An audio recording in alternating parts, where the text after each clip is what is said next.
Lebanon से Israel पर पलटवार किया गया है। हाइफा को एक बार फिर हिजबुल्लाह ने बनाया निशाना। हाइफा पर हिजबुल्लाह ने किया है मिसाइल अटैक। डिफेंस सिस्टम ने गिराई हिजबुल्लाह की मिसाइलें। ये तस्वीरें आपको दिखा रहे हैं इजराइल के पोर्ट सिटी हाइफा से, जिसे एक बार फिर निशाना बनाने की कोशिश हिजबुल्लाह की तरफ से की गई है। लेकिन आईडीएफ का यह दावा है कि सभी हमलों को नाकाम कर दिया गया। और देखिए एक और बड़ी खबर, लेबनान से हमले के बाद हाइफा में दहशत है। इजराइल के हाइफा में एयर रेड अलर्ट सायरन लगातार गूंजते हुए सुनाई दे रहे हैं। ये देखिए आप, इजराइल के हाइफा में किस तरह से दहशत है। हिजबुल्लाह की तरफ से हमलों को लेकर यहां पर लोगों के बीच खौफ, और इसी को लेकर एयर रेड जो अलर्ट है वो जारी किया गया है।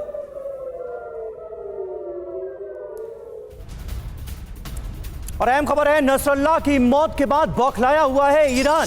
ईरान के राष्ट्रपति पेजेश्कियान ने देखिए क्या अपील की है। लेबनान के समर्थन में आगे आए दुनिया, ये कह रहे हैं पेजेश्कियान। जंग में लेबनान को अकेला नहीं छोड़ा जा सकता।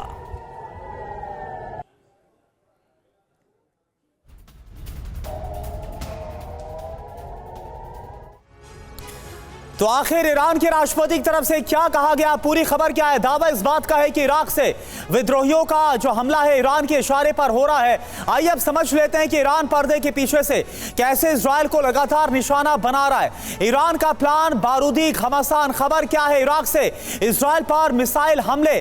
जी हां, इसको तेज किया जाएगा। हमले की साजिश में ईरान के इशारे पर इजराइल को निशाना बनाया जा रहा है।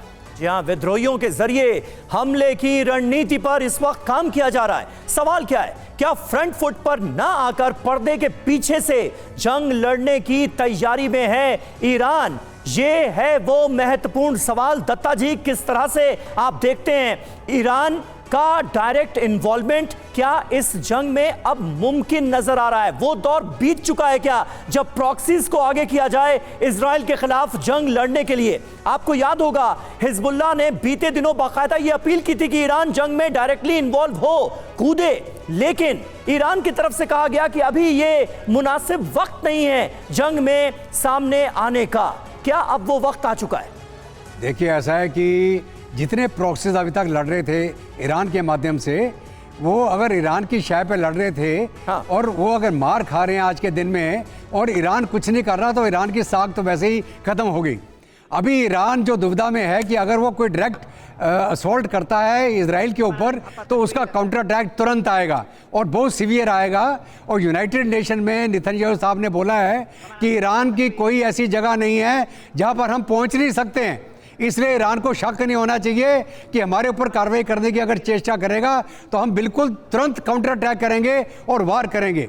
दूसरी बात क्या है कि इजराइल ने बोला है कि ईरान का न्यूक्लियर प्रोग्राम बंद कर देना चाहिए। ये पूरी दुनिया की सेफ्टी के लिए है। उसके जद में यूरोप भी आ सकता है, नाटो भी आ सकता है, और भी बहुत सारे मुल्क आ सकते हैं। इसलिए ईरान का जो न्यूक्लियराइजेशन है उसको रोकना बहुत ज़रूरी है।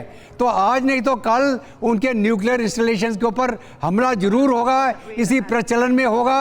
अभी ईरान खुद आएगा तो जल्दी हो जाएगा, बाद में आएगा तो तब भी होगा, क्योंकि उसको तो न्यूट्रलाइज करना ही है। और अभी इजराइल ने जाहिर कर दिया है कि अगर आप 60 फुट और 60 मीटर गहरे बंकर में भी हैं तो हम टेंडम के अंदर वन आफ्टर वन जो आपके बंकर बस्टर है उसका इस्तेमाल करके आपकी न्यूक्लियर इंस्टॉलेशन को भी हम तबाह कर सकते हैं।